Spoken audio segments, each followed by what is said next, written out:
आपको उस मार्ग पर चल करके आत्म कल्याण करने के लिए ज्ञान मार्ग दर्शा करके आपका मार्गदर्शन करा रहे। अब हमारा शास्त्र कहता है, धनानि भूमो पशवस् गोष्ठे नारी गृह द्वार सुता शमशाने देहस्य चितायाम परलोक मार्गे धर्मानु गच्छति जीव एका। हमारे आम लोगों का ये कहना है, आम लोग भैया इस संसार में आए हैं, ना हमारा कुछ है, ना कुछ लेकर के आए हैं और ना कुछ लेकर के जाएंगे, जो कुछ खा लो पी लो वो ही अपना है। लेकिन शास्त्र कहता है, धनानि भूमु पशवस् गोष्ठे नारी गृह द्वार सुता शमशाने देहश्च्युता परलोक मार्गे धर्मानु गच्छति जीवेका।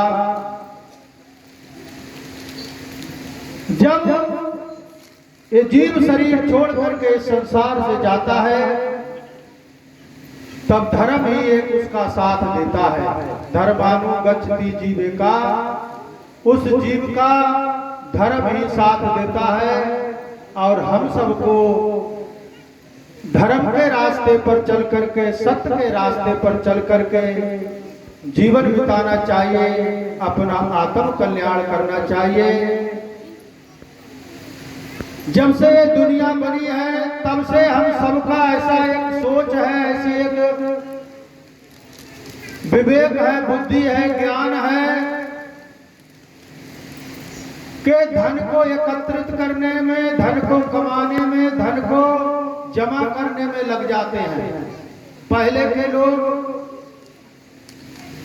मकान कच्चे थे, बैंकें नहीं थी, सुख सुविधा नहीं थी, तो धनानि भूमो, उस धन को कमा कमा करके भूमि में गाड़ दिया करते थे।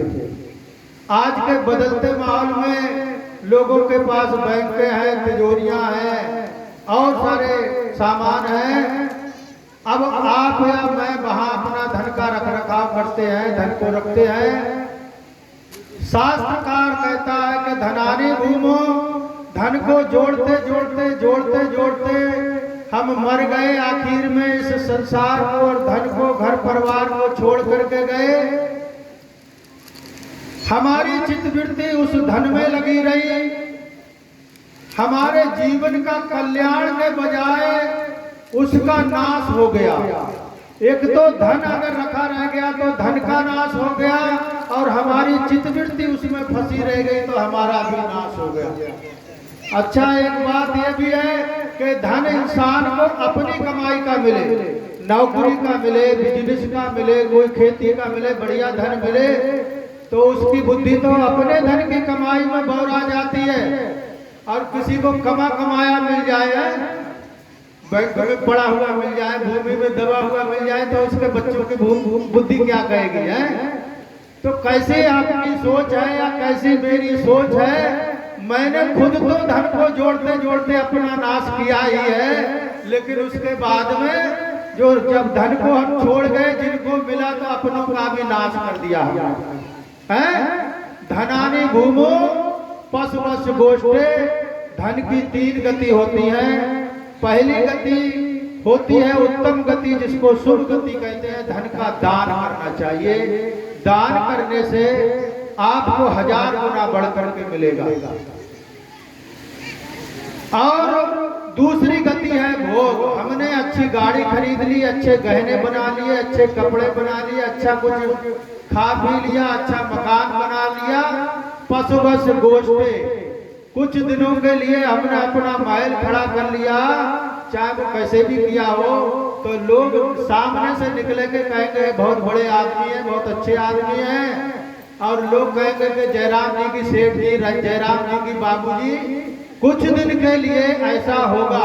पशवस् गोष्ठे, आपको उसका आनंद मिलेगा, लेकिन चलते समय वो कोठी, वो कार, वो बंगला, वो कारोबार, दुनिया की चीज यहाँ रह जाएगी। पशवस् गोष्ठे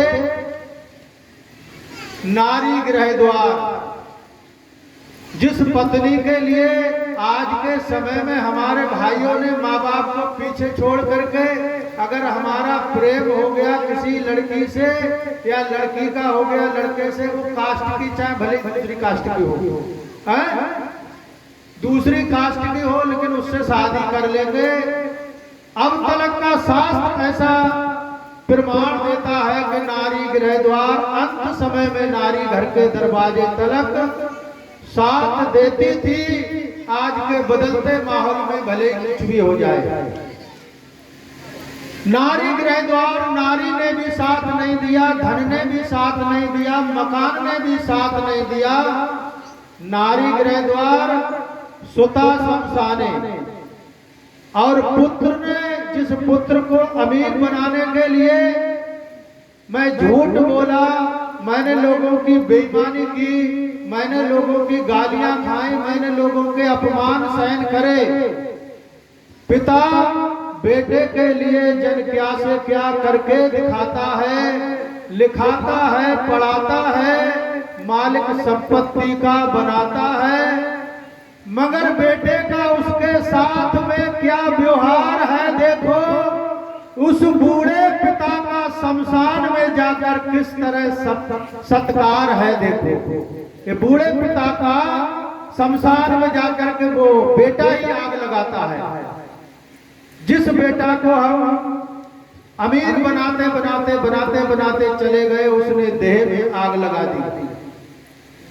देहस्थिताया, जिस देह को मैंने बहुत प्यार किया, अच्छा खिलाया, अच्छा पिलाया, अच्छा वस्त्रों से आभूषणों से सजाया, अच्छा उसमें सेंट वेंट और कुछ वगैरह वगैरह लगाए, क्रीम पाउडर भी लगाए, आज वो चिता में जल जाने के बाद में वो देह भी खत्म हो गई। खत्म हो जाने के बाद में सिलसिला खत्म नहीं हुआ। कथाकार कहता है देहस्थितायाम परलोक मार्गे धर्मानु गच्छति जीव एका। चिता में जल जाने के बाद में ये जीवात्मा जो हमारे अंदर है, जो हम बोल रहे हैं, जो चल रहे हैं, जो फिर रहे हैं, जो खा रहे हैं, जो पी रहे हैं, गीता में कहते हैं कि नैनम छिन्नति शस्त्राणी नैनम दहत पाव का, ना चैनम गिले देन्ते आपो ना सोचती मारुता। हे अर्जुन, इस आत्मा को ना नैनम छिन्नति शस्त्राणी, ना शस्त्र काट सकता है, ना अग्नि जला सकती है, ना हवा इसको सुखा सकती है, और ना जल इसको गला सकता है। ऐसी वो आत्मा जब जीवात्मा इस शरीर से निकलता है तो उसका धर्म ही एक साथ देता है। और धर्म हमारा इस समय क्या बनता है कि हम जहां कहीं भी हो संत महापुरुषों की संगत करें, सत्संग सुने, क्योंकि बिन सत्संग विवेक न होई, और राम कृपा बिन सुलभ न सोई। बगैर मालिक की कृपा के तो ये सत्संग भी नसीब नहीं होगा। विवेक अगर चाहते हो तो सत्संग में आना सीखो। कबीर साहब ने बड़ा अच्छी एक बात कही, कबीरा संगत साधु की साहिब आवे याद, लेखे मैं सोई घड़ी बाकी सब बर्बाद। लेखे मैं सोई घड़ी बाकी सब बर्बाद।